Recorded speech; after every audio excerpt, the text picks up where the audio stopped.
play it back. Let's see. Let's just watch us talk on this. It'll be echoes. It was not recording the audio, and now it is. Oh, okay, cool. See, I told you I fucked it up. Hey, so we're starting we fresh. did it. We did it. All right, so now you ask. Now that you know where I was rambling to. Well, yeah, I guess I can. The whole organic start totally gone, but that's okay. You know what? This is why I like to, at the beginning of whatever new thing, you fail in front of no one, right? And you make your mistakes. So sorry. Okay, so let's do a recap. Where do you want to go with this? What do you want the end result to be of this whole conversation? Yeah, and we'll get there. And we'll get okay. So that way I could just give cliff notes because I'll ramble like a motherfucker. I want to know.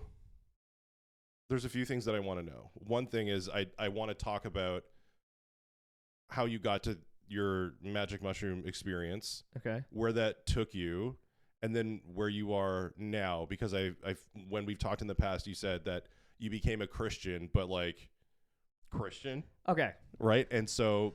All right. So that's like how Christian I kind of want to dig into.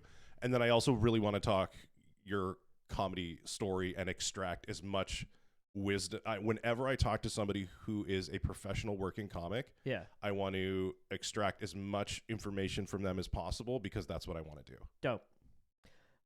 Okay, so let me recap. Started off in like born and raised in Kansas. Started off there. Moved up to Chicago. Met my wife there. Did comedy for about 10 years. Then moved here. And how long have you been doing comedy? Period. With pandemic, I've been doing it for 14 years. Okay. And so that's my whole journey. I'm just slowly going north by hopefully. Yes, moving from by the Kansas. time I'm 55, I'll be up in Nunavut, where it's tropical weather when I'm 55. But yeah, the first time I did mushrooms, I was talking to this girl on MySpace that found me. Never met her in my life. Yes. We were going back and forth. I drove 3 hours down to her house. Never met her before. And how old were you? I was early 20s. Okay, so and she was mid 30s. She was, yeah, but you smelled blood in the water. I think it was the exact opposite. Really? I like so she was a recent divorce. She just got into a divorce. Yes. Well, I feel and out of a marriage. Yeah, and out of a marriage. I just feel like you're a guy in your early 20s who's just like, I'm gonna get laid. I mean, that was my MO no matter what. Sure. Yeah, I mean, honestly, if my wife dies or leaves me, I'm going right back into that. That didn't leave me. Now I just put the moves on my wife. It's much easier. I don't have to smell around for someone to like me now. But she, so I think she smelled chum in the water. She was like, hey, look at this dumb dude full of cum. I'm going to get that. Yes. And so I drove down to see her. The first time she opened the door was the first time I actually met her. Yes. And then she was like, come in. We watched Seinfeld for a little bit. Okay. She ordered a pizza, and I'm like, this is the greatest buddy hang ever. And then she pulled out a big bag of mushrooms. She's like, you want to do mushrooms with me tonight? I started drinking when I was like 13. But okay. I've never done a drug other than mushrooms in my life. Oh, wow. Okay. Yeah, and so we were off to the races. I think we did maybe 2 or 3 grams together. Okay. And it was the first time she had ever done 2. So we both, it could have been the worst experience, but it was great. Like we hung out, we did it a lot. A lot. Yeah. I stared in the mirror. That was pretty cool. Yeah. I did all the negative things, but because we were so, I don't know, just needed each other at that time. Sure. Yeah. It was a wonderful experience, and that started me from like, okay, I'm going to do this for the rest of my life. Okay. And when you did the 3 or 4 grams, that wasn't like a transcendent, transformative experience, but you were into it? It was transcendent in the same way that doing comedy for the first time is, where it's not like I had this profound experience. It was more like, well, I'm addicted to this now. Yes. You know what I mean? Yeah. And so all my good experiences with mushrooms in the future all stem from that original that original, my pupils dilating and becoming addicted to it. The first like big like probably mind altering one I had was at my friend Gabe's house. He was a fellow comedian. Okay. They had house parties at their place all the time, and I did probably 5. I did. It was a handful of mushrooms. I have Yes. no idea. I'm assuming now that I know it better, probably around 5 grams of mushrooms. Okay. And it was a really dumb experience. Mm-hmm. It shouldn't be, just like mushrooms. It's hard to explain to anybody who hasn't done them. You know what I mean? Yes, very much so. But it was much like this. I was sitting in a chair. It was the middle of winter. I was sitting in a comedy. It was a comedy house, so there was artists and stuff. It was an artist house, so it was a Okay. big house, but it was old and dilapidated. There was no. You ever see the movie Fight Club? Yes, like a squat. Yeah, it was kind of like that. It was in a bad part of the town. Like there was Yes. gun firing, but it was a bunch of hippies that Yeah. lived in there, so anybody could come in and out. And they used to throw house parties all the time. And so I was sitting in what they called the art room, Yeah. and it was just basically the attic. They converted kind of like this room. Mm-hmm. They put art on the walls that people would bring and do whatever. And I sat there with a oil heater in between my legs, Okay. and I just tripped balls for either like 4 or 5 hours or 17 years. I Mhm. don't know what the time was. Okay.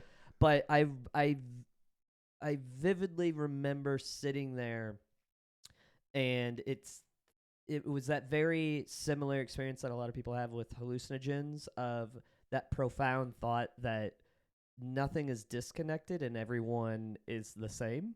Okay. And it reignited a I think a longing that I had for spirituality, religion, or whatever you want to call it. Okay. And yeah, it got me to be religious again, but to define it for myself. Okay. Okay. So that's a good place. So what was your? So presume if you're from, I'm gonna go on a big stereotype here and assume if you're from Kansas, were you raised? Yeah. And I'm gonna probably evangelically Christian. No, I hate those people. So that's not how you were raised. No, I was raised Christian, so I'm Protestant, I'm Methodist. Okay. I technically still, but I don't really go to churches all that much. I was turned off by him when I was a kid because I wanted to be in the seminary. Like I in my high school years, I ran a youth group. I used to be a youth not pastor, but like preacher. Like I would give sermons once a month and stuff. I've done that. Yeah. Well, we both have that same energy. Oh yeah, man. I mean, I will reciprocate all of this, and like when the time comes. But yeah, so I wanted to be become a Methodist preacher, and probably around 16 years old is a lot of church politics happened, and it really it showed me that church wasn't the safe haven that I always thought it was, because it was, I had friends that were like, trying to kill themselves or getting deep into drugs. Like I grew up around a lot of white trash people, so there was just always domestic abuse or just kind of the drudges of society that you would have to be faced with at a early age. And church was always like a safe haven of like, well, this is where God lives, so all these problems, if they come here, they go there to die. Yes. And then once I got older and started hearing the adults of the church, like, I don't know, the one thing that turned me off is the preacher's daughter. I mean, she was kind of slutty. I think she fucked a dude in the church, like on the pews. She was the preacher's daughter, right? Sure. And I overheard some of the parents just eviscerating a 16-year-old girl. Now, did she do the right thing? No, but out of all places, I thought church was the place to learn to forgive or at least not attack a child. It was just the most turn off thing. There's a thing in what I realized in church is that it seems as though a lot of it runs on shame. It never did. No? Well, I mean, yes, now, but it never did. No, that's not true, because I used to take hot scolding baths after I masturbated. So that's yeah. You know what? Now that I analyze it, yeah, probably. But it's not that way. I guess my relationship now. Well, maybe mushrooms did that. It got rid of the shame of being an animal. That's okay. So now I'm mixing up what I actually believe now. Like I'm acting like I was an enlightened 16-year-old, and like, nah, maybe I have grown. Well, it's interesting. It's interesting that you say that, because it's funny how a decision that you make at 17, 18 years old will shape the next 20 years of your life. What? What do you mean by that? Well, it did for. Okay, so I guess it's time for me to jump in. Yeah. Which is that. So I have a different background, which is I'm largely from. I bounced around a lot when I was a kid, but mostly in Ontario. Yeah. And then when I was 17, I did 10 grams of magic mushrooms. I'd done 2 grams before, but like nothing really happened. Oh, when you were a teenager? Yeah. You were a cool kid. I was a cool kid. I was also I was a bad kid, but I was not raised religious at all. Yeah. My parents didn't go to church. They didn't take us to church. That wasn't part of my background at all. And then I have cousins who live in London, Ontario, and I went there and I hung out with the cousin that I would hang out with, and we went to his friend's house, who was also the son of wealthy doctors in London. And he basically had the oxymoron. Oh yeah, and he had the entire floor of like a building to himself. He was still in high school, and he had a university student that like subletted a room in his place. What the fuck? And of course, yeah, he dealt drugs. So I'm like hanging out at this guy's house, and like his supplier comes. Like I held like the biggest bag of weed that I've ever held in my entire life, because he was like getting his delivery that day. You're still friends with this guy, right? No. Why? I met him that one time. Man, we gotta call him up. Well, what are you doing tonight? The kids are in bed. You want to hang out? You want to go to London? Yeah, sure. You want to really express our white trash upbringing and get back into it? Yeah, we'll find this guy who's got the mushrooms, because I also want to know what happened during your experience, because for me it was I did 10 grams of magic mushrooms, and I remember when they kicked, like I realized they kicked in because I was walking by just up these stairs, and it was just a white wall, but the wall looked like a sphere, like a yellow grid sphere. Mm-hmm. Does that make sense? Like that's what it looked like. Was it like a mesh? Yes, like this? Yes, that's right. That's what it looked like. Wow, that's creepy, dude. I got a mesh too. Did you really?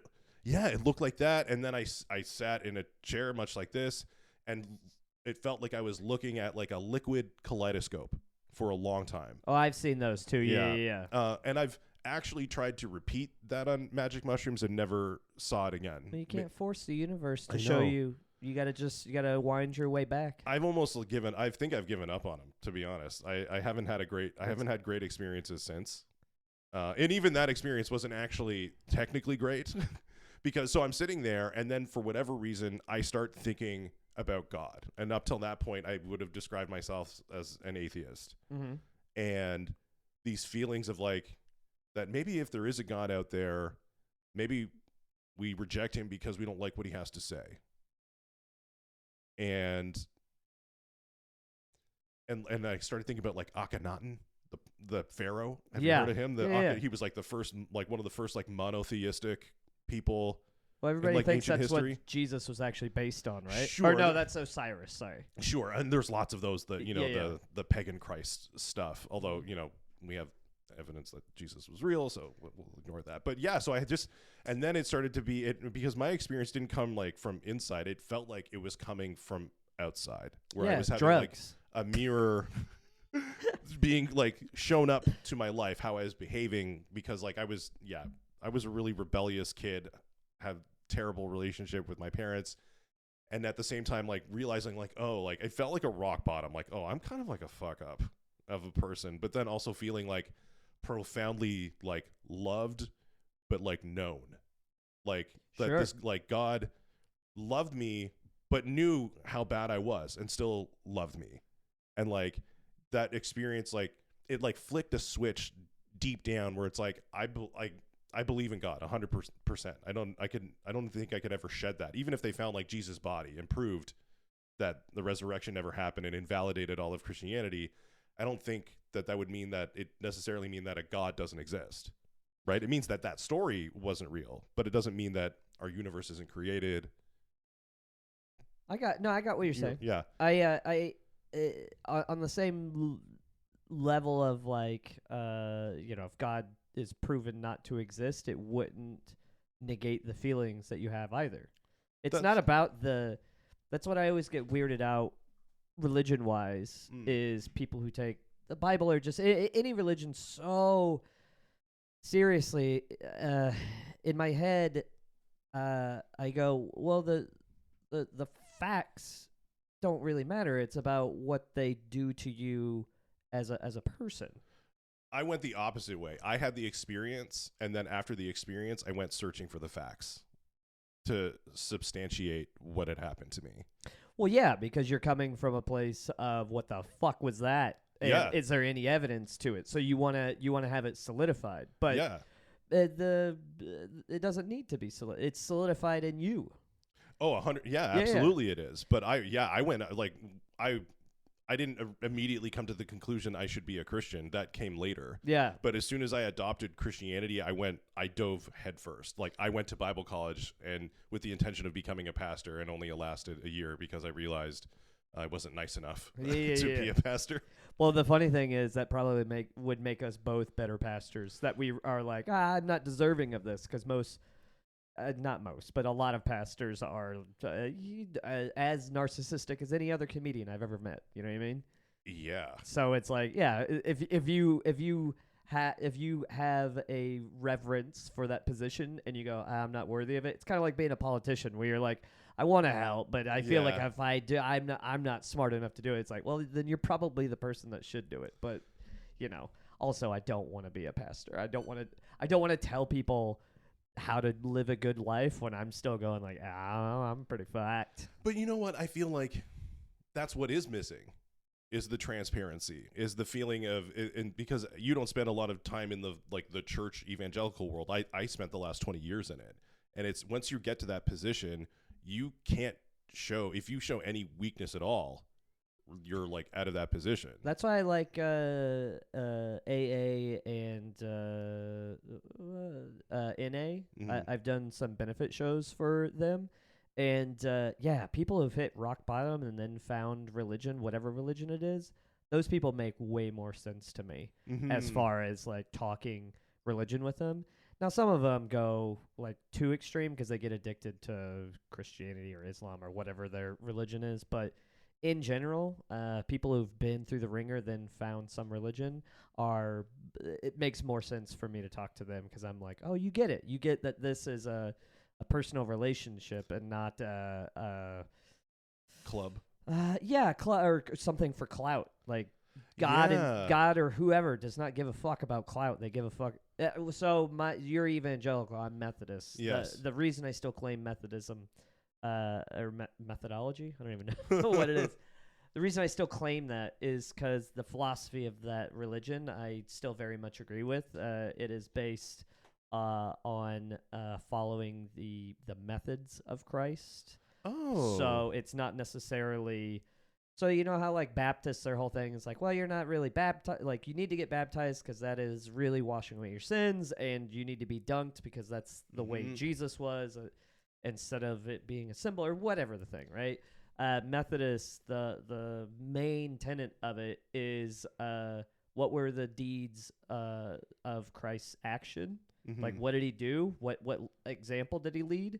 Then that's what you should do, and that means more. What you say isn't necessary. Like, what you do matters way more in life than what you say or espouse or preach or anything. Yeah. Your actions speak louder than words. Like a true what would Jesus do way of living. 100. I'm pretty sure the what would Jesus do came out of a Methodist church. That makes sense to me. Yeah, I think because I got into it so much later, and maybe it's different in Canada. Like, I think church in Canada is very different than America. I have to assume that we do it, but I've been through all sorts of denominations. I've gone to churches of all sorts of denominations and never felt like I needed to take on everything about what they, espouse doctrinally. I've been dipping into other religions recently. Oh. Terrible. What's going?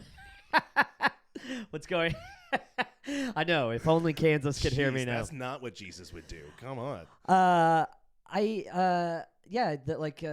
What's going on in India with in Canada politics. I was like, what's going on with all that? And I looked into it, and the Sikh religion, pretty fucking sick, dude. They named it aptly. Like I don't know, they're into the biggest. I think I know very little about the Sikh religion, but like Yeah, they have you don't even know how to say it right. It's Sikh. No, it's Sikh. No, it is. No, 100. Wow, I'm eating shit on that one. Yeah, I guess. Jeez. Dumb idiot. But I'm also a jug meat scene, not a jag meat scene guy. Yeah. Okay. But yeah, apparently the Sikh Golden Temple is somewhere in in India. They have the world's largest daily free food. Oh wow, okay. Or whatever. They give out 100,000 free meals a day. Wow. At this place, and their whole thing is I don't know, very Christian-like, and the more I look into other religions, I looked into Islam a little bit and stuff. Like I like talking to people about it, and the tenets of so many religions are very similar. Yeah, there is a lot of similarities. Yeah, and it's when you start getting in the weeds, and I think my religion that I define now with my mushrooms is like. Maybe we should look at where all the Venn diagrams intersect, and that might be the truth of where God lives. You know what I mean? Fair. Where the arguing over the details of, and I'm saying this as a Christian, where I'm like, well, are you going to get to heaven if you don't believe in Jesus? And I'm like, I've done a lot of mushrooms. I've done a lot of prayer. I could be led astray by some evil force. Really don't think God who killed his son really gives a shit if you believe in him or not. I genuinely go like, hey, he killed his son, so that way we could have a better relationship with him or her or whoever. I think that God's just like, you know what, just be a good person. Try to start there. Dude, yeah, let's start there. And I think maybe the barrier of entry of just believe in Jesus, just trying to find the lowest common denominator, because anytime I would study the Bible, God always read as a abusive alcoholic father who just was very tried to discipline his children, where it's like, all right, here's all the rules. You stay in this room. You don't eat off of that fucking tree. Yeah. Don't talk to snakes. And then we just kept messing up. And then he's like, screw. And one night he got drunk and left the bathroom sink on and flooded everything. Like, what the fuck did you guys do? We're starting it all over again. Yeah. And then was like, all right, here's 10 rules. Just do these 10 rules. And we couldn't follow them. And he's like, all right, well then here's my son. Just recognize him. And I think now God's given up on us not given up, but God's recognized what a dumb creature he's made, that he's like, you know what, just fucking be nice. Can you be nice? Well, I mean, that is largely the story of the Bible. It's a book full of so many rules that it's almost meant to overwhelm you. That there's no person who can meet this standard. And it's like this is the standard, and it's a story of him kind of bringing us back to it, in a sense. And that's what I feel like when Jesus talked about the narrow road, where it's like there is the path, there is a perfect way of living that none of us can actually achieve, but you can see what it looks like, at least conceptually, and try to aim toward it. Yeah. But yeah, I think based on what you've said, I'm definitely way more still in the Christian camp. No, I am, but on a personal level. It's not evangelical. I very much am for the poor. Honestly, it dictates my politics, but not my relationships, if that makes sense. Yeah. So on a macro level, I think I'm very much in what I would describe as a Christian living, where it's being charitable to the drudges of society and trying to lift them up. The people who are last go first. And the loving thy neighbor, all of the tenets of Christianity, I think, really dictate my life. But the way that they get expressed in a relationship are not you need to fall in line behind Jesus or me. It my wife is atheist, is a perfect example. And would I like her to go to church and be Christian? Sometimes, but she's also genuinely, I think she's a better person than me. Sure. So yeah. how am I going to, like, when I talk about walking the narrow path, when I see her already on the path, I go, well, who the fuck am I to tell her that she needs to also talk to God? Well, see, and it's not necessarily like you have to talk to God. The way that I think of it is more, it's, if I was in your position, it was more, I would want her to have that experience of feeling known and feeling loved. Right? Yeah, you can't force it, but that's the fucked up thing. You can't force somebody. No, absolutely you can't. I would want that for them, but you couldn't. But you're absolutely right. You could never force that into them. And Christians say that. They say that, like, oh, it's up to the Holy Spirit. You can't, like, make them convert. That's up to Him. But we do everything else to cajole people into it.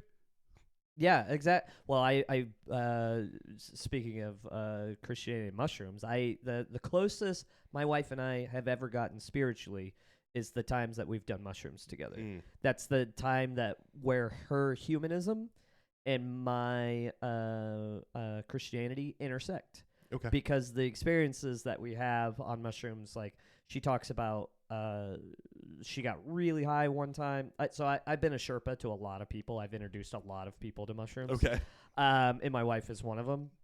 And one of the more profound ones that she had was that fractal experience, the kaleidoscope or whatever, where she saw the fractal of the universe and said that kind of oneness and everything. And she went from being a staunch atheist to going like, there's some type of oneness. She calls it more of a consciousness because she doesn't have any God or deity behind it, but she has a like consciousness because she's also a psychologist. So she understands that we don't fully understand what consciousness is, and she's like, maybe that is what I was experiencing was the one true consciousness ever, what we would call God, I guess. So, but yeah, we've done that. Can I talk real quick because I completely forgot? Can I talk about my mesh experience? Yeah. Okay. Tell me. So I got this is like my 10 grams. The first time I did it, I was sitting there and I closed my eyes, which makes it way better, right? When you just start creating a whole world in your head. Yeah, you go. It's a totally different place. So I've had crazy fun adventures, but this time, all right. So you know when you are thinking in your own head, right? And maybe you've experienced this in comedy. While you're talking on stage, have you done your act so much that you can start having a separate conversation while you're talking? Have you been there yet? I've touched it. Yes. Okay. I know what it is you're talking about, where your voice is on auto, your set is on autopilot, and then your mind is free to think of a new tag. Yeah. Or what's that guy doing over there? Okay. Yes. So that experience I had while I was on mushrooms, I was thinking, but then while I was thinking with my inner voice, there was another voice that I was just like, man, it's weird that I'm thinking in my head, but it can think again. And I started almost like a fractal. I started, or like a house of mirrors. Okay. I started chasing those voices back to go, who the fuck is talking right? Like I was going, who am I? Because when you think of your own consciousness, there's the voice that you hear right now. Yeah. So but you have your inner voice. Yeah, your inner monologue, which is just the inside version of this. Exactly. Okay. But then if you go, okay, who the fuck is that? You mean the thing that thinks rather than speaks? The thing that thinks. Yes. I mean, you have this voice, but in your head. But then if you go, okay, where is that voice in my brain or my consciousness? If you start trying to follow that back, inevitably another like bubble pops out of that, and you start hearing your own voice again. Okay. It was very strange. Keep going, yeah. So I kept doing that, and I kept tracing it back. I maybe went 9 levels deep, where I'm like, oh, there's a fuck another bubble, and then I would start being this voice, and I would like turn around and start trying to find where this voice is coming from, and then I'd become this voice, but then another bubble popped up. So it was like this fractal of my own consciousness happening. Okay. And at some point, I think I was about 9. I don't know. I'm going to say 9. Sure. It's about 9 layers deep. I hit an infinite. All right, this is a weird thing, but it's what it looked like. Did you ever play Mortal Kombat? Yes. Okay, you know the yellow Cyrax guy, the robot ninja? Yes. He shoots a green net out of his chest. Mhm. Okay. It kind of looked like that, but Yes. it was a plane. It was a green net. It was a plane that went off in infinite directions in every way. So it just looked like a carpet Yes. that just went out everywhere, and it was a green kind of electrified net. And I saw one of my bubbles go behind that net, and I tried to push through, and it flexed, and I could feel what felt like every neuron in my brain all fire at the same time, and I could actually hear my brain go zzz, and I got pushed back, and I kept trying. I was so into it. I kept trying to go into it, but every time I could feel my brain go zzz, and I would have to open my eyes because it was such an intense So you're sensation. saying there was like a element of your own consciousness that you were being, for lack of a better term, physically within that experience of your own mind, physically restricted from. I couldn't get past it, and I talked to I talked to my friend Dale. He studies another religion. It's like an Eastern one. What's Taoism? Is it Taoism where they study like nothingness and they do like breathing exercises and yoga and stuff? Maybe it is Taoism. But he was talking about how the whole point of their religion is to try to meditate and be one with, like, always be present and be very into the nothingness of life. Life is about nothingness because I don't know. He's much smarter. But we were talking about it in the green room of that show, and he started talking about like getting down to the core of nothingness, and I explained that to him, and he was like, you accidentally did on a lot of mushrooms what like whoever the Dalai Lama is. It's like Buddhist. Okay, yeah. I think it's Buddhist, but they have like a thing. He was like that, like the Buddha tries to get to, and he was like, and you just weren't able to get past it, but you went, like, you accidentally were like went as high almost level as far meditating. as you could go. It was like you were basically high level meditating. I'm like, well, I was also very high. I was like insanely high. But it's weird when you're not experienced with mushrooms, you're open to the experience, whereas like I feel like since I've done it afterwards, it's like, oh, I'm going through it, or like I don't know, I'm just. You know why that is? Because you're searching instead of just letting each trip be its own thing. 100%. My friend Emily had the same thing, because I told her I had another time where I actually met my soul, and I saw the angel part of my soul and the devil part of my soul. Okay. And it was kind of like that. It was another 10-gram thing. Yeah. Whenever they say that you die, you have flashes of your life. Yeah. I basically bifurcated a bunch of my good deeds and my bad deeds, and I was able to talk to them. Okay. And that was a pretty messed up experience, because I was having a good time with my angel, and then my devil was like, dude, you were a mistress. What the fuck was that all about? Like, it was pretty bad. Yeah. But I told her about that, and then she wanted to have a deep experience like that, and she just couldn't do it because you were forcing it. Yeah, you can't. Yeah, you can't force it. So yeah, maybe it'll. And that's why I've kind of like I'm 5 days into quitting weed, so I'm just like I'm stepping back from all of it. Next time you do mushrooms, do 2 grams, go on a walk, and have no thoughts other than I want to have a good time. Gotcha.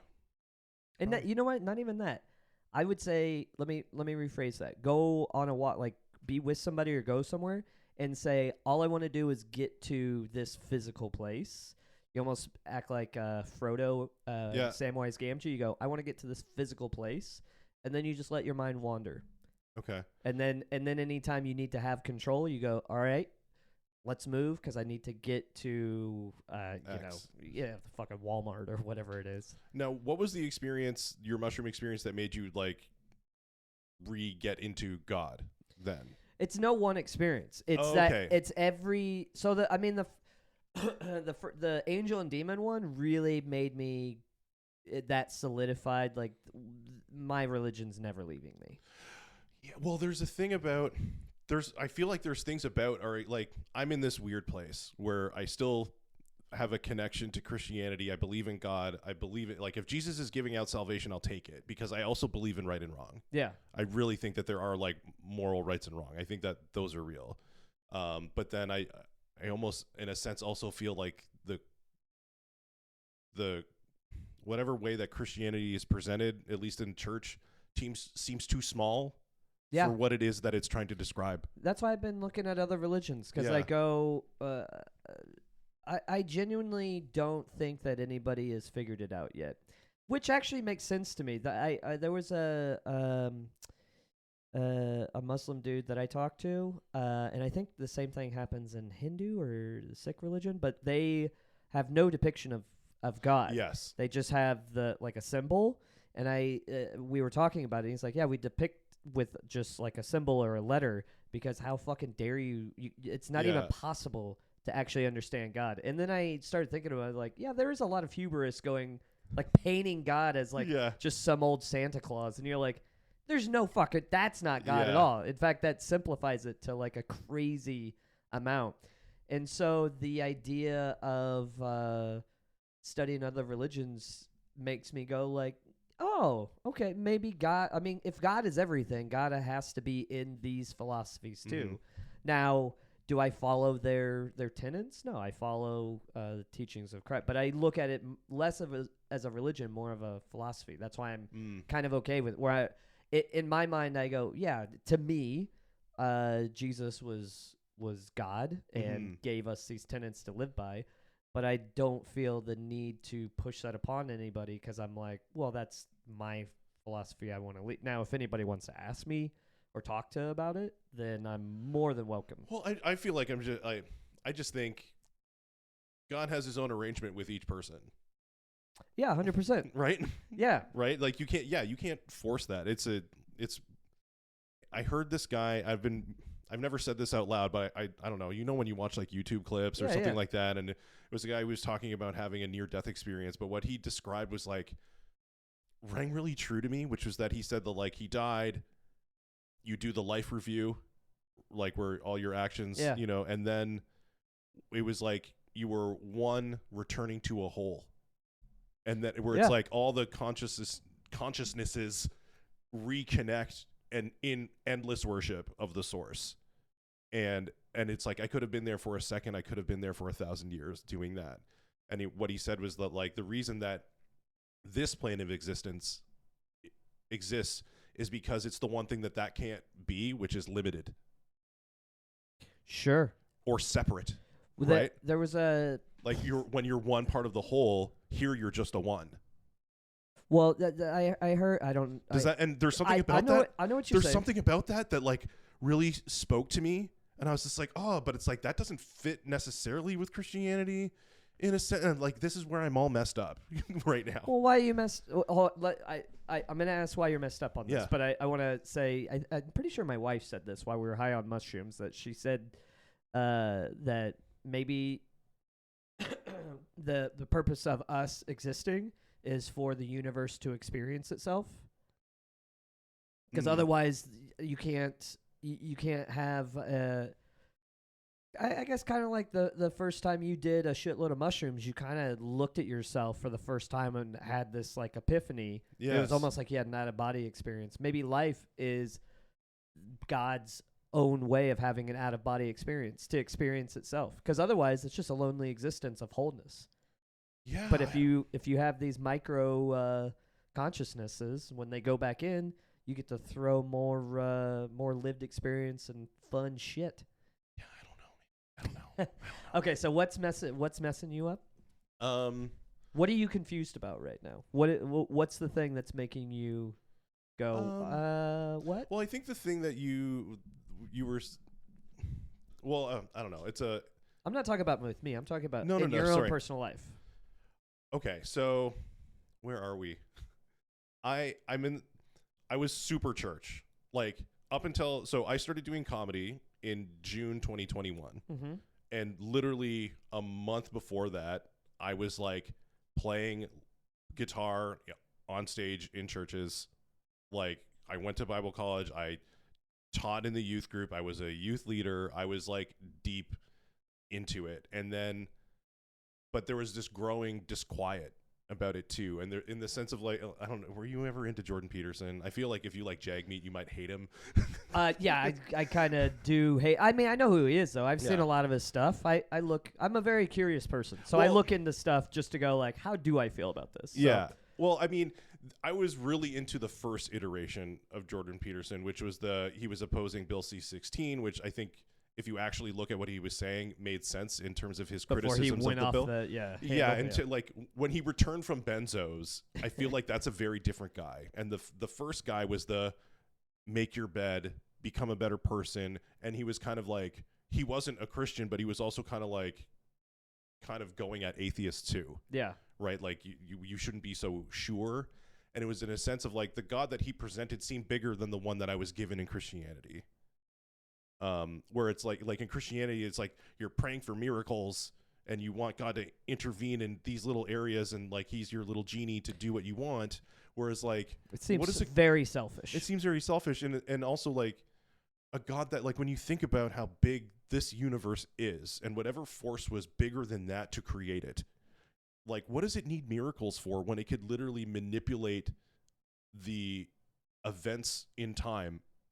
Right? Like, you don't need a miracle when you could just orchestrate everything the way that it's supposed to be. Or at the same time, there's this, I can't believe I'm quoting it, but like the Joker in The Dark Knight, chaos is fair. Where we live in a reality where the worst and the best can happen, and it can happen to anyone at any time. So I think you're at the... I feel like very much you're going down a very similar path that I had to go down, but I just did it 15 years earlier. Yeah. Where you had a lot of I don't like throwing this around because people have always made it with negative connotation, but you've had a lot of dogma, which is just rules. But here's the thing though, is because of the rebellious teenager that I was, and the crappy household that I came from, the church became my new home. And I adopted that as my new family. And you like the rules. And I like the rules. It provided me guardrails because I was out of control. And that's why you still like that there's good and evil and not a gray area. Like, there needs to be boundaries. Oh, because otherwise the chaos is crazy. Yeah, and like when I would look at other religions, it was so I could debunk them. Yeah. Right? Like, and now I feel like I'm in this open place where, unlike a lot, because I've been in the church a long time, most of the time when people leave the church, they become atheists. They give, like, I've said this in like almost all the podcasts since that I've had, like, people leave the church and they ditch God, and I'm not sure why that needs to happen. I think it's because people can't separate like the shit that like happened in my church. I could have easily been like, well, if that's happening, then God doesn't exist, because why would that happen here? You just lose if you lose faith in the structure, you lose faith in the idea. I think that's happening. Well, I think it also has to do with comedy in a sense, because like I said I wanted to be a comic when I was 8, but I didn't start till I was 38. Yeah. But it was like, I feel so sure that this is what I'm supposed to be doing. I almost feel like I was called out of the church to go do this. And I feel, and I'm at this place where it's like, I'm 40 now. And I see all these pastors go down for this, that, or the other thing. And I'm realizing, like, the people who we entrust aren't capable people. And it's like, I don't know. I feel like I'm in this place where I'm doing it, like, I'm taking control of it for myself. I have a question. Yes. Do you think God is determinate, or do you think God is chaotic? Do you have free will or not? I think we have free will. So how do you justify you thinking that you got called out to this, or that you should be on this path? If you have free will, then you shouldn't be doing anything. Well, yeah, that's fair. I think that's the biggest blessing. I remember getting in trouble in Sunday school asking this. If we have free will, then does God have any say over our lives? And I genuinely think, it's never been described to me by a preacher or any holy person to refute this, but I think the greatest gift that was ever bestowed upon us was our own free will or consciousness, because in a way it that's the out of everything, our own free will is the thing that lets me in my soul go like, oh, we are a part of God. Like how the Holy Spirit goes through everybody. It's like, yeah, what other thing in the universe has free will outside of God? Well, as far as we know, just us, right? I think when you said what you just said, it conjured the verse, everything is permissible, but not everything is beneficial. And I think that we are made in a certain way where if you act in one way, it's chaos, and when you act in another way, it's blessing. Well, but okay, but I'm not saying that there's not a good way and a bad way. Yes. I'm saying just the idea of free will. So you're saying that God, in your mind, God says you need to go down the good way. Like I'm making it, and so like there's a path that you need to walk down, or else you're fucked. Or is it here's like basically giving you just an open field and go? That's the way I look at it. Is like you get dropped in an open field, and God goes, hey, try to do good. And then it's just you fucking run. I guess if it was another way to say it was the church was my home and I was a child in that home. And then when I went through like I feel like I'm already redundant on my own podcast, but like when I went through like a severe depression and came out of that and realized like I'm stepping into what I should, like I'm going back to this, who I should be, what I because I thought it was music for a long time. And then I'm at a loss. You've really like stumped me, I feel like. I don't know why. Well, that's fine. But I feel, anyway, I'll go back to, I feel like that was the home. I was in that home, and now I've moved out. It's almost like it's time for me to go and go and do it on my own. Why am I letting pastors kind of influence or say what you should do or what? I don't know. That's wonderful. I'm going to get back to this because Sure. I'm very interested at the phase that you're in right now. That feeling of, oh, I should be here, I should be doing this. How much of that is a design of God, or a design of you being the purposeful life that needs to be led, or how much of that is just your own ego? And I feel like it's the last two. To a degree. Because I struggle with this a lot, that I genuinely don't think if I was going to lead a perfectly purposeful life that I would do any of the shit that I'm doing now, other than the minute things that I do day to day. So giving money to charities and homeless, helping out, like quietly helping out friends and strangers, being a good husband, being a good father. Like, I think those are the things that matter. And then all the shit that I go, I need to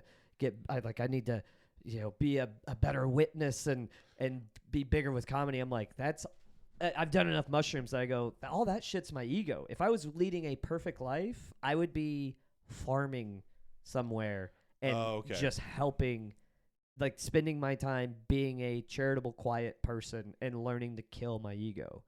I think it's more, what's the life that you lead that allows you to be the best version of yourself? Because maybe Sam isn't meant to, like, can't be a farmer, isn't a good farmer, doesn't have the skills or inclination to be a good farmer, but he's a great comic. And that's how you impact the world positively. No, that's an You don't think so? ego. No. Well, I mean, if we're going to, I don't adhere to your philosophy on life. I think that we're not meant to have a path other than, like, I also like the way that it's kind of been described, but also like ancient Egypt, they had you weigh your heart on the With scales. the feather, yeah. I quite enjoy that. I hope that's what happens when we meet God, and what determines us going to either heaven or hell is just going like, all right, you ran. Let's see how much fat you got on this heart. Like, did you do enough cardio?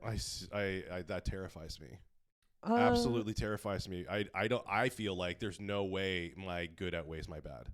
No, that's why I rely on here's Jesus. the thing. Well, but okay, but that's the perfect thing, and that's why I like the idea of why I still believe in Jesus is because the philosophy and idea and deity of Jesus lets me know that if that is a weighted thing where it's like, all right, do you have more evil or good on the scale? Makes me feel like Jesus either puts his finger on the scale of good or that good means way more than bad deeds. Okay. Because that's the whole argument in church that I don't disagree with, but it does make me go like, you get into those arguments of like what type of good God would let Hitler go to heaven if he believed in Christ and stuff. And the only way you can justify that is that good deeds far outweigh bad ones in the life. In the long run? Yeah, or just in people's lives in general. Like, and you kind of I don't know if this is true, but anecdotally, I think when someone's wronged me, my pettiness holds on to it, but when it means like it stays in my brain, but it means far less than when someone's fucking helped me out of a tight. Like what I've needed when I was like homeless and needed a place to stay, those moments mean so much more than the bad ones, if you know what I mean. But weirdly, the bad ones stay with you. So maybe I'm wrong on this. Well, but I think I don't know if you've heard that whole notion of like it takes like 10 good comments to outweigh one bad one. Oh, so maybe I've got it exact opposite. Yeah, like they talk about like the sandwich method when you're giving people feedback, like start with a positive, then give them the negative, and then follow it up with another positive so they don't feel so bad. No, but I'm talking about so you think it's with deeds too? On whose side? Like the receiver or the giver? The receiver. I don't know, man. I think because I think about it like this. Me giving $50 to someone in need, $50 is a lot of money to me, but it's not going to change my life. No. But $50 to someone who's just on the street, that changes their week. Yeah. You know what I mean? Now, I don't know what they're going to do with it, but that's a huge fucking, oh my God. Because I've had people in a less spiritual way. I've had people, I sell buttons after my show. I don't even sell buttons. I do them for donations. Sure. And I've had people just give me $100. Yes. And they're rich as shit. That doesn't mean anything to them. But it means a lot. Fucking ton to me. That I'm just like, God damn, you gave me $100 right now. And that's why I get, sorry.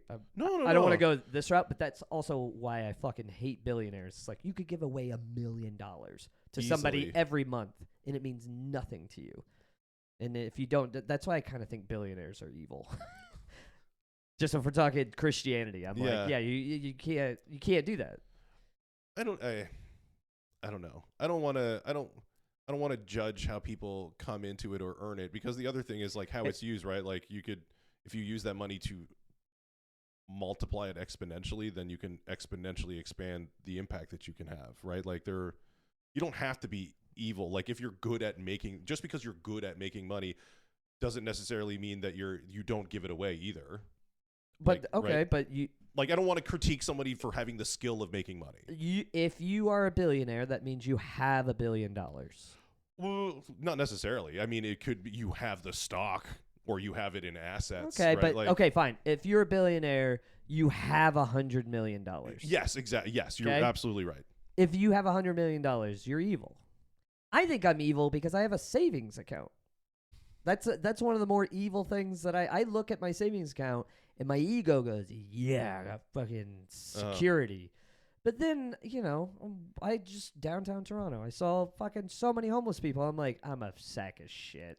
Yeah, I don't need this money. I already got a house. I got 2 cars. Like, I don't need this money in the bank. We say that thing as if money can solve all the problems, though. But it's like, have you ever seen that? I listened to the Joe Rogan episode where he talked to the guy who did the soft white underbelly interviews. Have you seen those? He's a photographer who goes to he used to go to like Skid Row and interview addicts and prostitutes and pimps and like people who are in it. And he says, it was like the amount of, like, if he interviewed over 1,000 people who were drug addicts, he said like maybe 4 were managed to get out of it. Okay, and those 4 people, like the amount of resources you would need to throw to make a homeless drug addict out of that, it would. I don't know if we have the resources to do that for every person who that affects. Or you're making excuses for your own ego. I'm not saying, because I think $100 million could fix 4 people. Okay, okay, yeah. Invest it, sure. And you don't need that. Though they don't need that for. I've got multiple thousands. I don't need that money. I like it, but my ego likes it. You know who needs that money? Your daughter. Do you have a son or a daughter? I don't know. I just made it up. But yeah, but she's a daughter. Yes. Yeah. And she's 4. She doesn't need that money. She's 4. She will need it later, but I can make more money. You know who needs my thousands of dollars now? Some fucking homeless mother. Yes. You know what I mean? Like, so, and I go back to the tenet of Jesus that it's easier for a rich man to pass a through the eye of the needle. Yeah. Yeah. Honestly, Jesus is the reason that I'm a fucking borderline communist. That guy was woke as shit. Yeah. I have it on my first album where I grew up an hour away from the Westboro Baptist Church. Oh, wow. Yeah. Okay. Or no, sorry, 2 hours away. Those people. So you've been there? Yeah. But I grew up around that. My best friend been gay our whole life, and got death threats in high school. And I've always heard, all this fucking homophobic and transphobic thing. You invoking Christ to hate on the downtrodden and this whole pick yourself up by your bootstraps. That's why I kind of hate.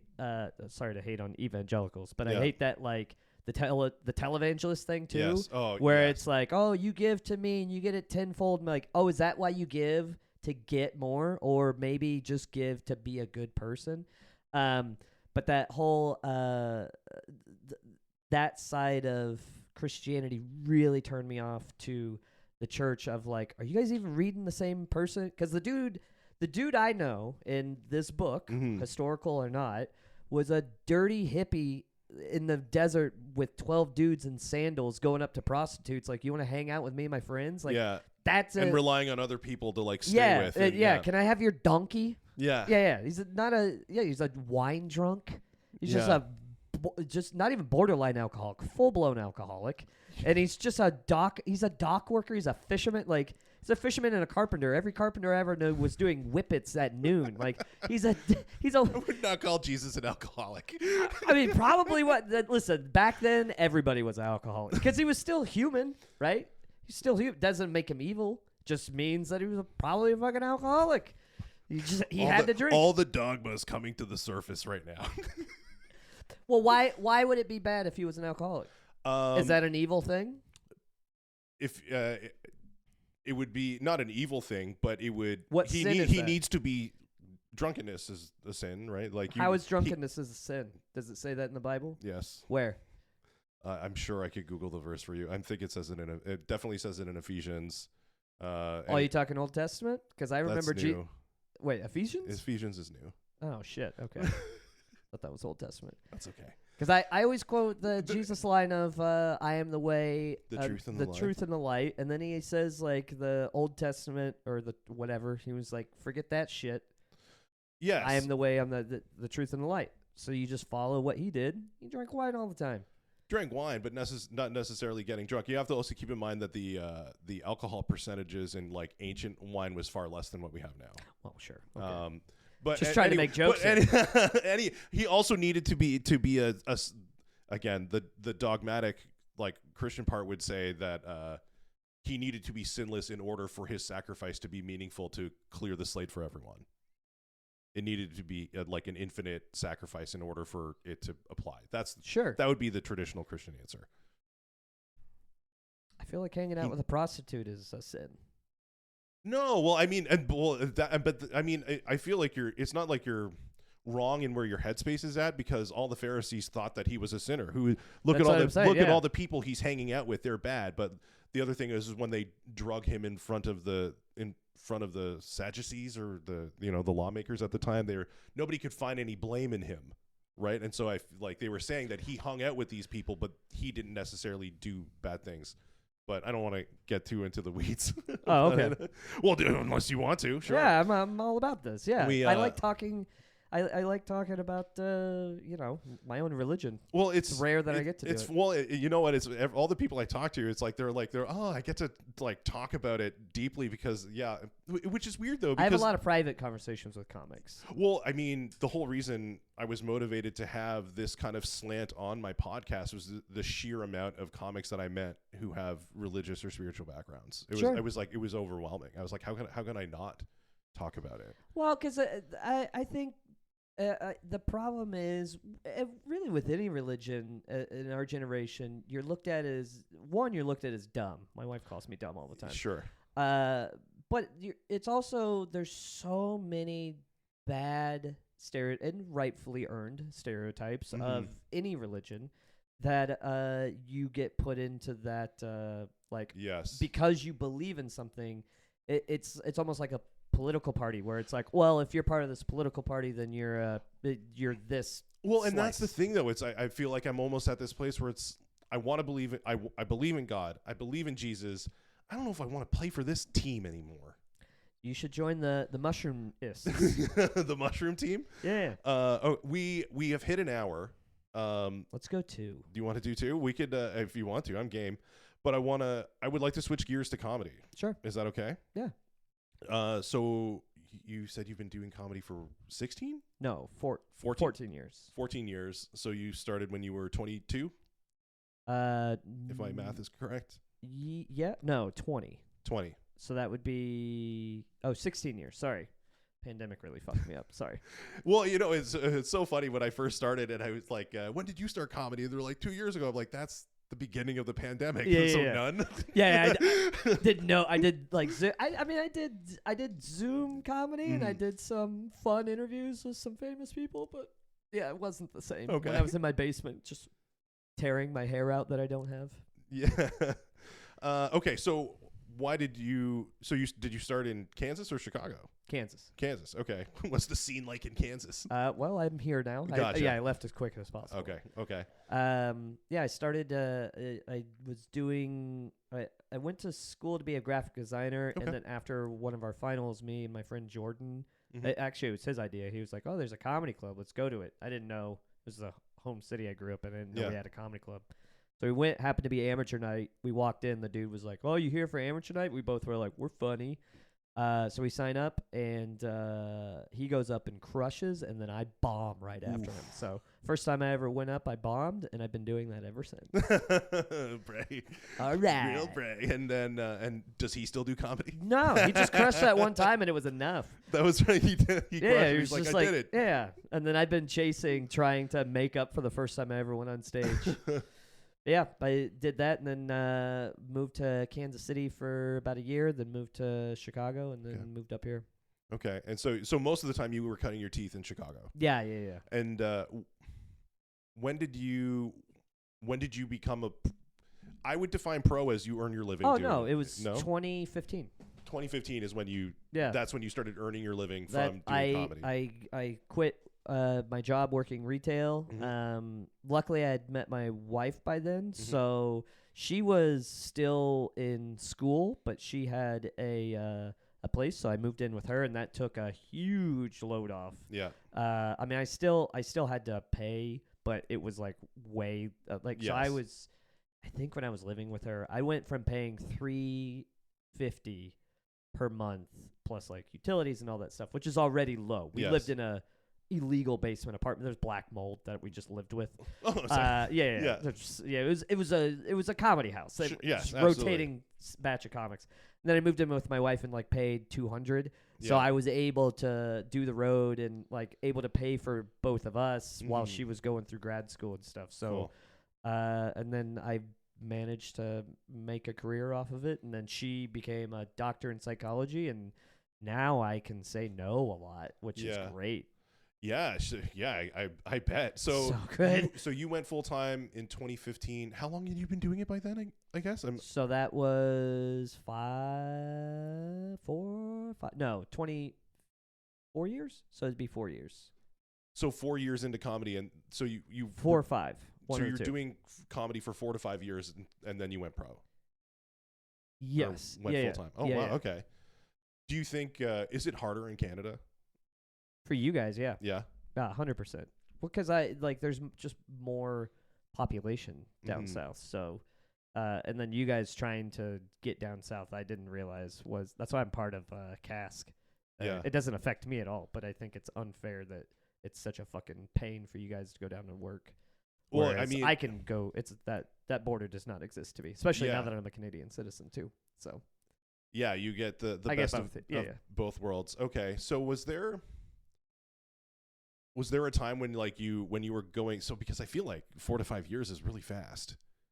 But I guess that I'm judging that by Canadian standards. No, I think it's fast, but it's not like I hit. It's not like I was doing theaters and shit. I was just middling and doing road work. So it's like, and my nut was so low. You know what I mean? Okay.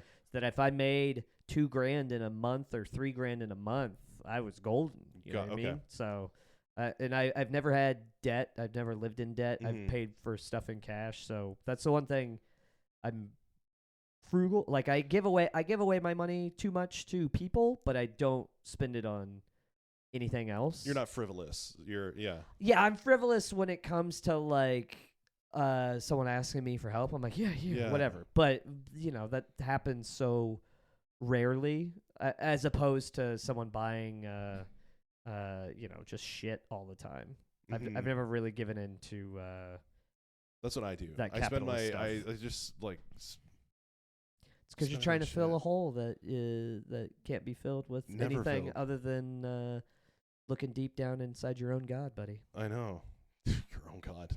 God, that's terrifying. My God would be bad. Your God can't be bad because your God is my God, but it all has its own individual vessel to experience itself. You kill your ego, you get rid of that bad side. Yeah. Because then you get to be in the one consciousness, buddy. I want to go back to comedy. You love talking this spiritual stuff. Yeah, of course. Yeah. Was there anything that you learned in writing, or because I feel like again, this is like totally selfish, ask is because I just want to become the best comic I can be. And when did you feel like you were getting better? What did you learn that helped you be like, oh, like I'm kind of, because I find it's really hard to write and generate material that I'm happy with, that I want to invest the time into expanding and then expanding it and making it worthwhile. Like, I think I saw a clip. I can't remember. It was the story you were talking about your brothers and finding the porn in the ceiling. Oh, yeah. Like, that's a great story. Thank you. And then, oh yeah, great bit. Absolutely love it. You should check it out if anybody. Follow me. Follow Sam on all of the platforms. Sam Norton Comedy, huh? But did it just come with time, or were there techniques that you learned, or when did you feel like you were kind of like getting into your flow? Like, do you have a process for writing? This is a very vague question. I know. I'm trying to get at what can I learn? What can I learn? What you're wanting? Well, how is this? I'll say it like this though. I'm 2 years and 4 months in, and yeah, like what advice would you give to me then? Don't, and this goes micro and macro. Don't edit yourself before you've tried it. Okay.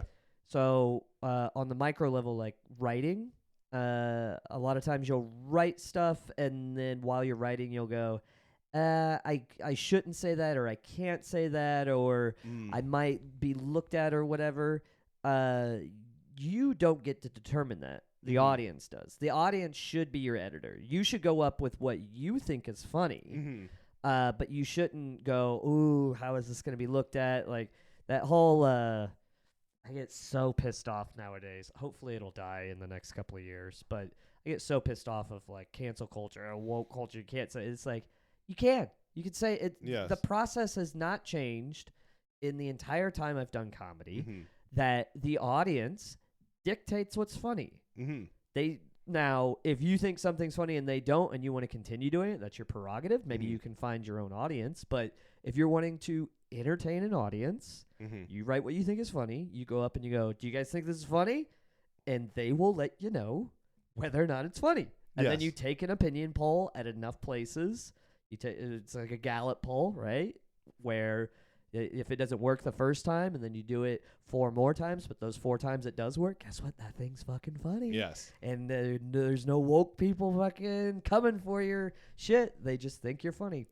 So I would say don't edit yourself. But that also goes into macro and comedy and kind of in life that you, I mean, this is great that you fucking pulled the trigger and did this. It's another thing where you just go, I don't know if I should try it. It's like, yeah, just try it. The worst thing you can do is fail, and who gives a shit if you fail? Because we all die anyways. So what else are you doing with your life? Failing, to me, failing is much more fun than nothing. Well, yeah. Now, succeeding is great. I would love to always succeed. Yes. But failing is much more fun than... well, and especially if you think of the context of, like, if failing is part of the process, then you shouldn't get dissuaded by failure. And the other thing about failure is, another way to phrase failure is you learn something.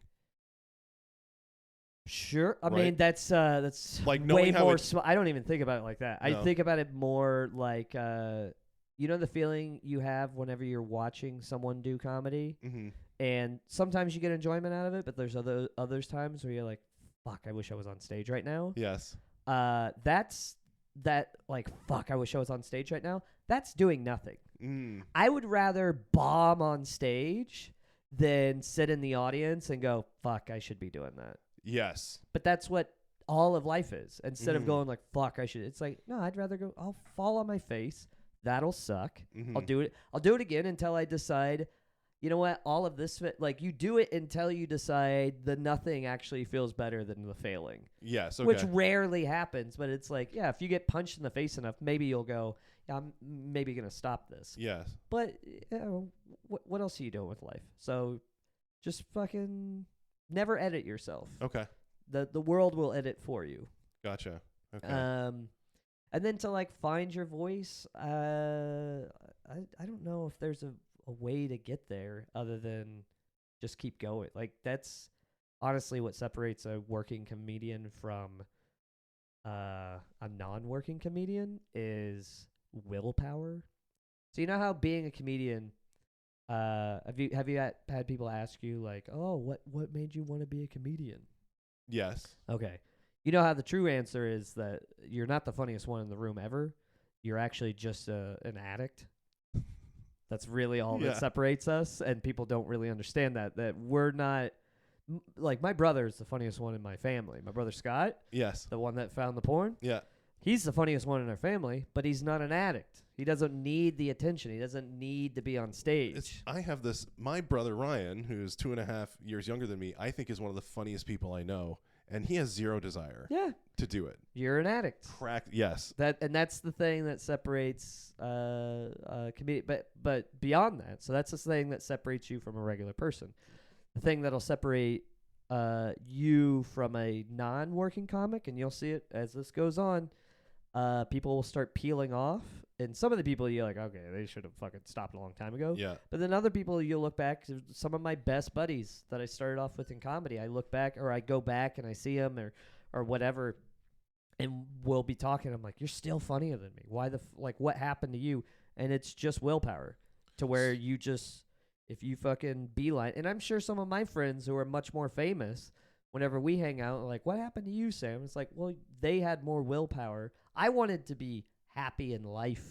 So I think that's why I don't want to say stagnated, but that's why I'm struggling to find the ability to move to the next level because I'm, sounds bad if I say weighted down, but it really is what it is that true success, to find it, you need a lot of luck, but beyond that, you need an insane, not work ethic, but just like an insane addiction to work that I just do not possess. My famous friends that I've seen like go up the ladder and really make it to then like fucking peak, I've seen how they live their life, and I don't want to fucking do that at all.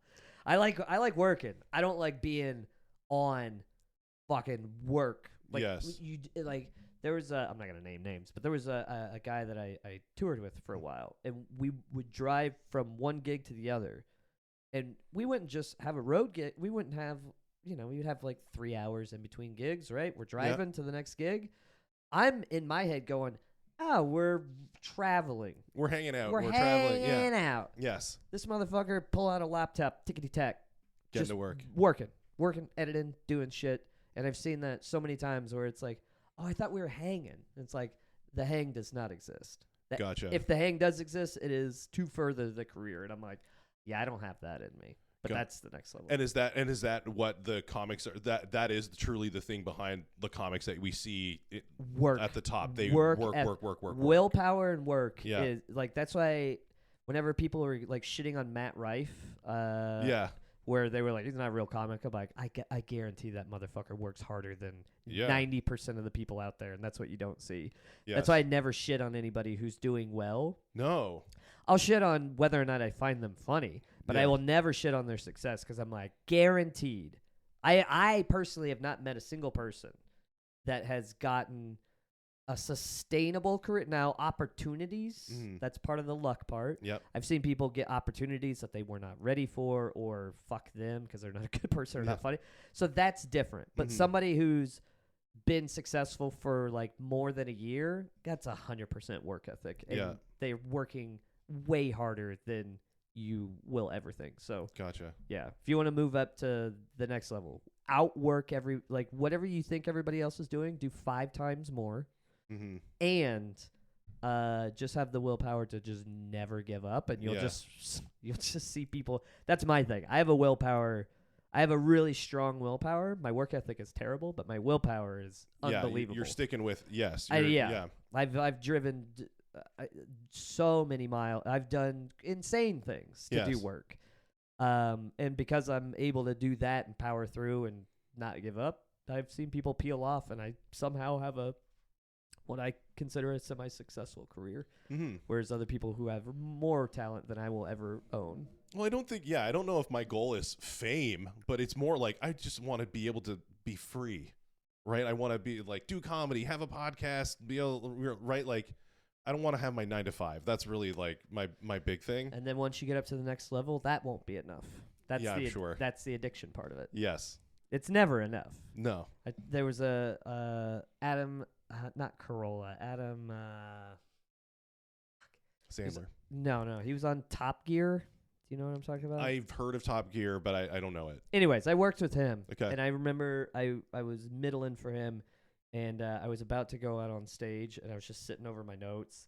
And we were talking about how sometimes you stare at your notes, and right before you go up, even though it's your set, and you know it's gonna do good, you just look at it and you go, I got nothing. I don't like any of this shit. Yeah. And so we were joking around about, like, I was just looking at my shit. I'm like, I don't want to do these jokes. They're not even good. Like, I was just doing that.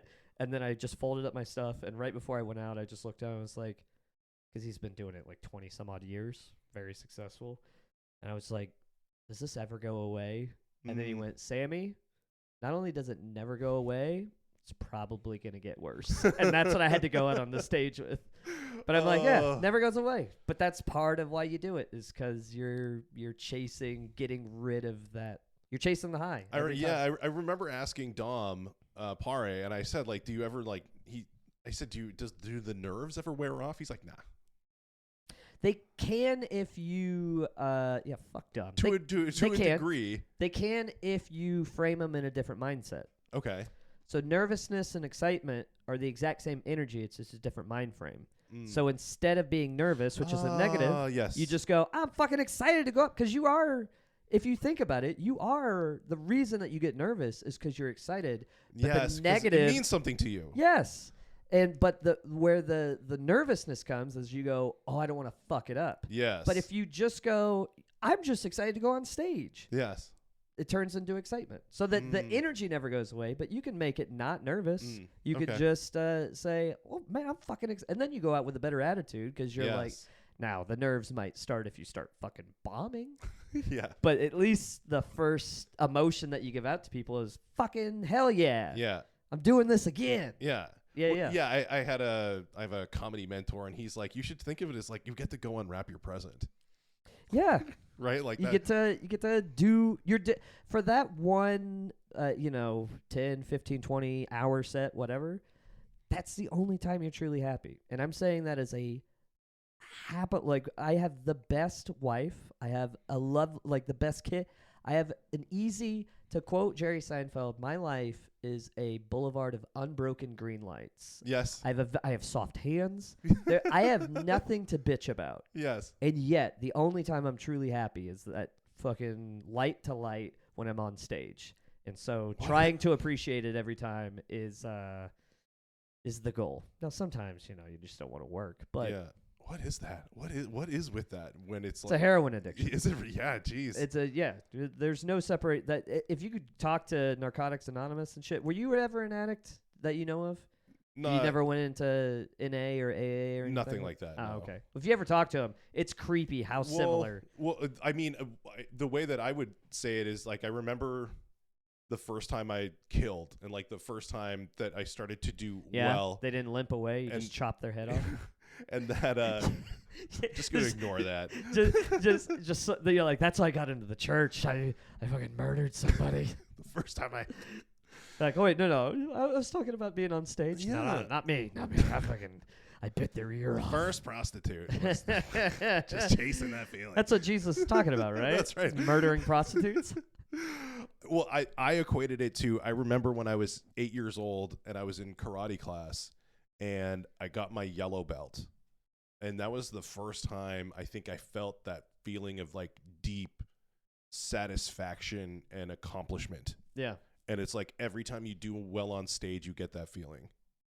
At least for me, that's like what I equated to, that feeling of like success and accomplishment. It's like, you might need to do better at comedy, because if after you get off stage, you go, man, that was like being 8 years old getting a yellow belt. Like maybe winning the lottery. When you're 8, getting your yellow belt in karate is winning the lottery. What's crushing? Like, it's like getting a yellow belt, not even a black belt. You're such a sad life. Is it yellow belt one up from white? Thank you. Yes. Yes, it is. And then we ran out of money and I didn't do karate anymore. That's so funny.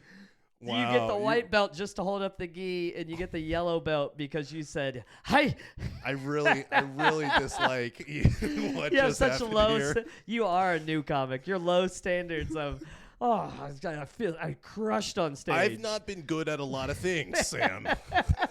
Hey, you know what? You're failing, and that's better than nothing. You know, Oh man, a yellow belt is better than no belt. that's right. Some people didn't get it. They're just walking around with an open gi. Yeah, just our white sensei in Newmarket.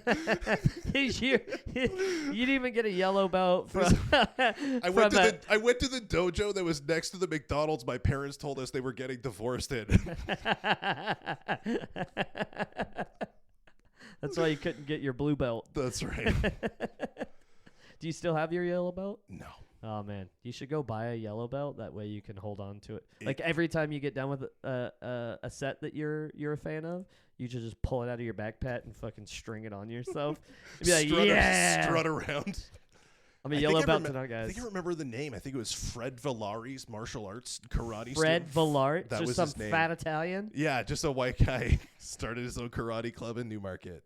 Jesus Christ. Yeah. So, well, thanks for shitting on my feeling of accomplishment. And, really, I'm just telling really you, hurt maybe my feelings. not the house that I own or my children or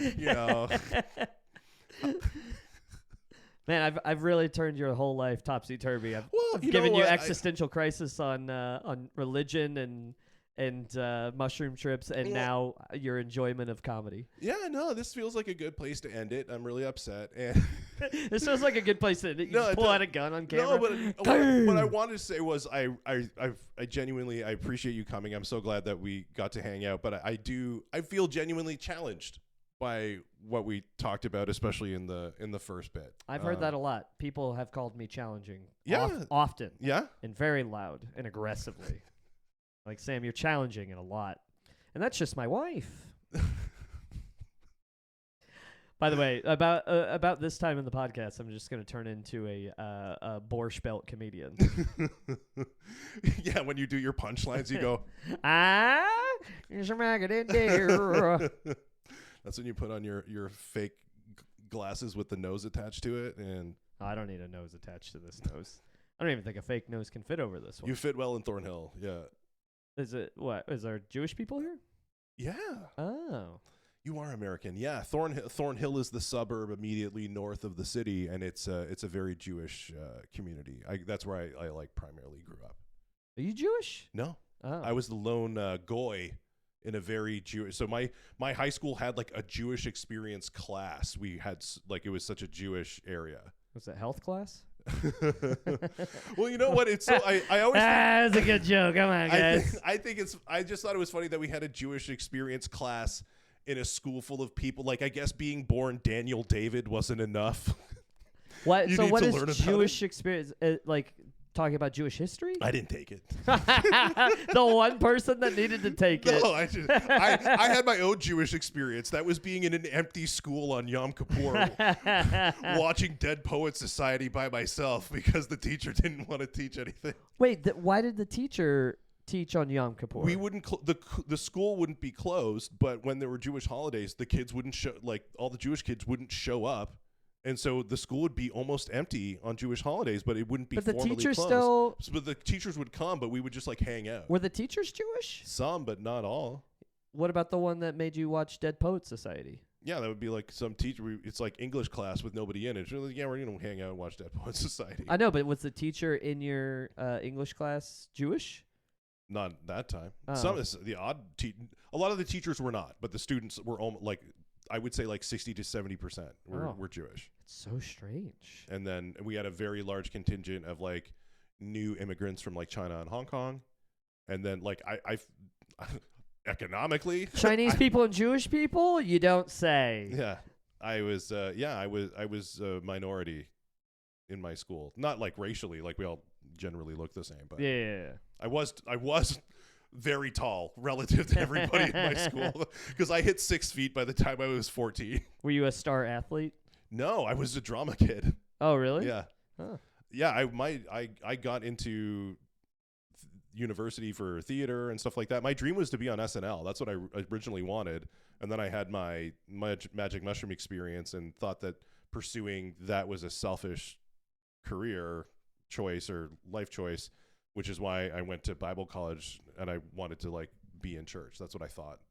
So how'd you come back to the selfishness then? When I realized I couldn't be a pastor, and then I just got a regular day job and Did you have another mushroom trip to bring you back here? No. Depression did that. Depression brought you back to almost getting fired and like we're not ending the podcast apparently. Now it's just therapy. Yeah, I guess so. No, it was more. What was the question again? Well, if mushrooms led you to the church, what brought you out of it? Because this is strange because this is the exact opposite of myself. Yeah. So mushrooms got me out of the church and into myself, but it got me deeper into my faith, where it seems like something happened to bring you out of faith and back into comedy. So I think it was a confluence of things. So my whole thing was like my home life was so chaotic and crazy. All I really wanted was to my own family to not be like that. Like I wanted to have a stable family. I wanted to that was my real dream, was to have the family that I wasn't able to have. But then you get there and you're 35, 36 and you realize that life, the job that you need to do to maintain that life is a prison, and you feel like you're trapped in your own life. Yeah. That's and then I was there were a few things like I got a pretty bad kidney stone, and I was on Percocets for like 6 months, and I found myself like, even after that was resolved, I found myself craving that euphoric feeling. The hell you say? Yeah, and I was at this point in my life. My second daughter was born, and I found it's 7:30 at night, and my house is quiet. Everybody's in bed. And I've got like 5 hours to kill by myself with nothing to do. and smoking weed seemed like a great way to feel content with life. And yeah, I don't know, I just felt this growing disharmony in myself. And and also so at the church that I was at before, and like I said, I always thought music was the thing. I always had this image in my mind, I got to make an album, I want to do music more seriously, but like I never loved it enough to like practice or write songs or try hard at it. And then at the church I was going to, I was playing music by Canadian Christian standards at a pretty high level, and we hired a music pastor from the States, and he was like signed to Sony Music, he was on The Voice, like he was a real successful musician. Mm-hmm. And working with him, I'm like, oh, that's what somebody who loves music and is into music is really like. Yeah, that's what that's what the success actually looks like. And I realized like, oh, I'm really just a hobby player. And then so I was depressed. I had a lot of things happen. I had an incident with my father that led to us we haven't spoken in like 3-4 years. Sorry. Yeah, and I was depressed for a year going into the pandemic, and then I almost got fired from my job, and that just made it even worse. And I don't know what happened or what facilitated me. I think me knowing that I needed to get into comedy feels like the thing that happened, because I was watching that Jim and Andy documentary. Have you seen it? Where Jim Carrey has that line where he's talking about his father, where he said, I learned that you can fail at what you don't love, so you might as well do what you love. Yeah. And that I said it less eloquently earlier, but yeah. And that kind of hit me in the face. Like, oh, it's time.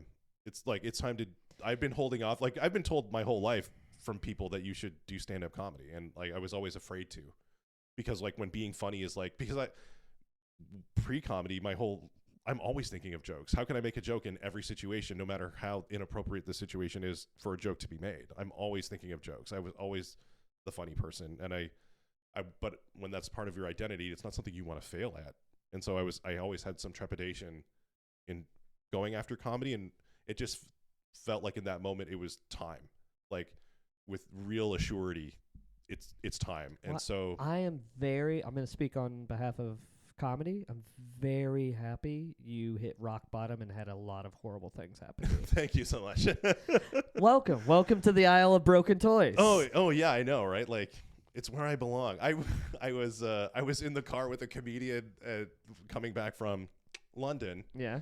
And I was telling him about my life, and he was like, "Holy shit!" I mean, that's it's fucking like 80% of us. That's like fuck. Yes.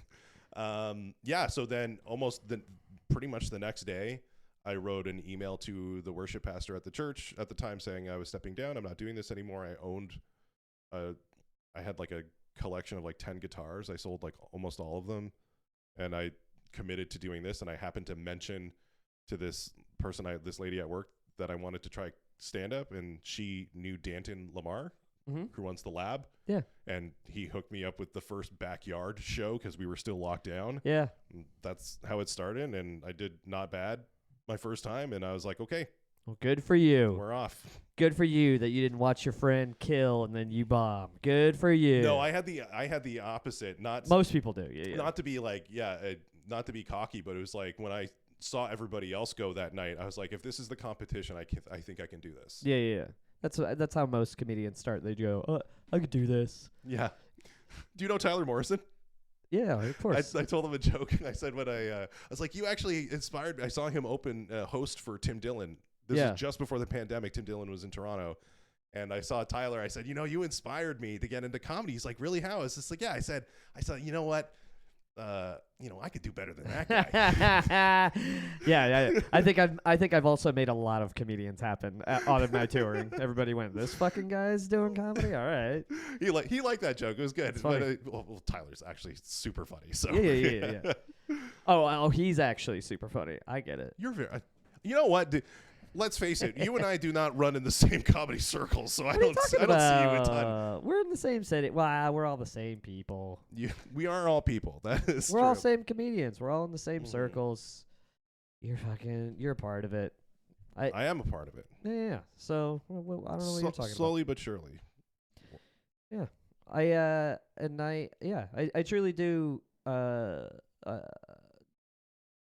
to end on the determinism we talked about earlier. Maybe if there is a determinist and God's pushing you somewhere, I think coming over to comedy is a nice area to be for someone who's also wanting to be a good person, because in comedy, just like church, you have fellowship. And through Jesus, you get to experience the people probably who need you to be around more and to be a rock for them, because comedians are, a lot of us are fucked. And it's because you have such an anchor of a life that you built before this, and you're in a good place. Maybe part of your depression is needing to be somewhere around and to help people out, as opposed to bring people down. Yeah, you know what? And it's funny that you say that, because I feel more at home with these people. Yeah, because they're all dirtbags.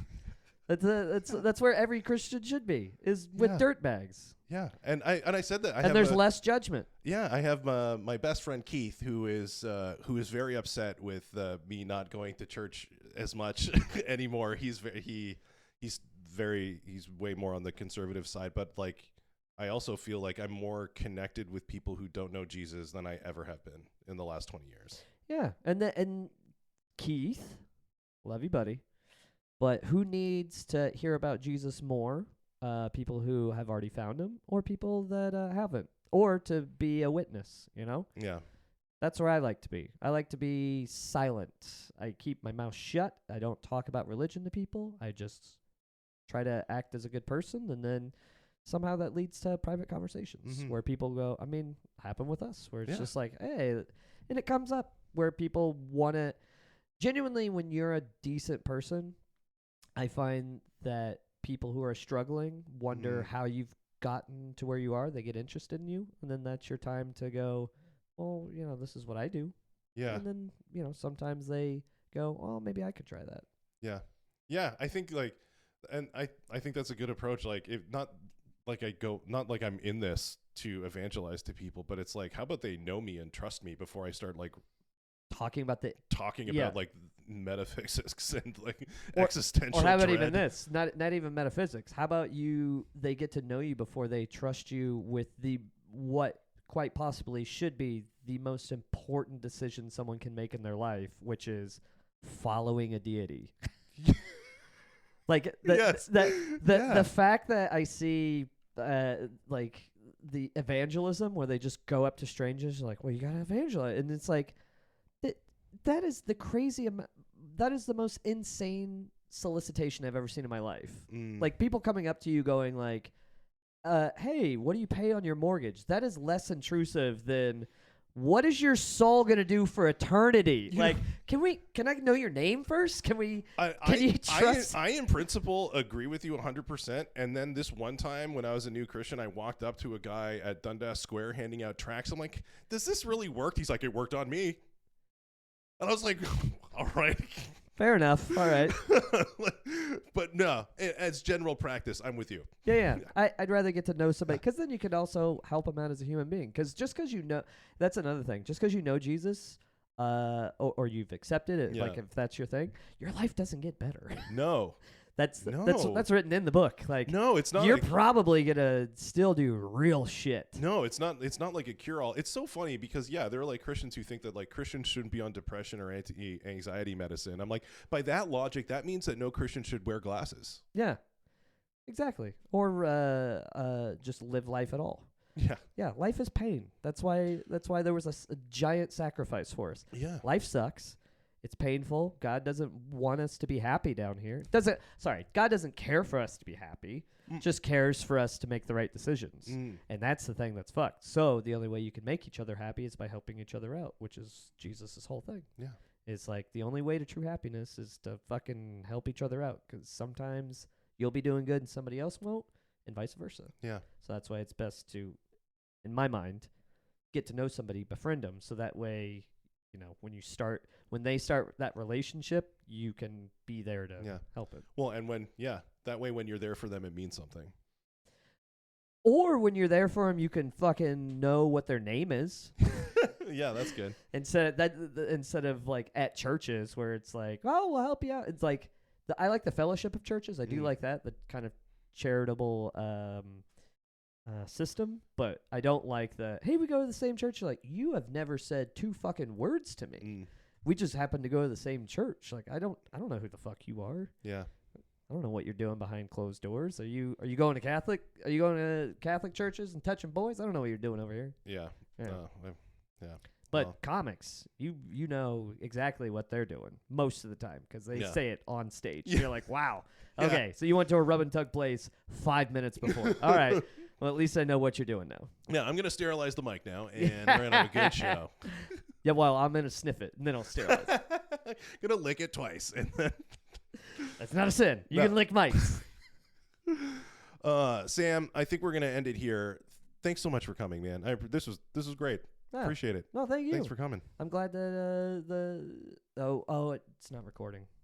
You piece of shit. I hope you guys enjoyed the third podcast we started. Yeah, the third. Yeah. All right. Thanks for ending my podcast. Bye, everybody. Bye.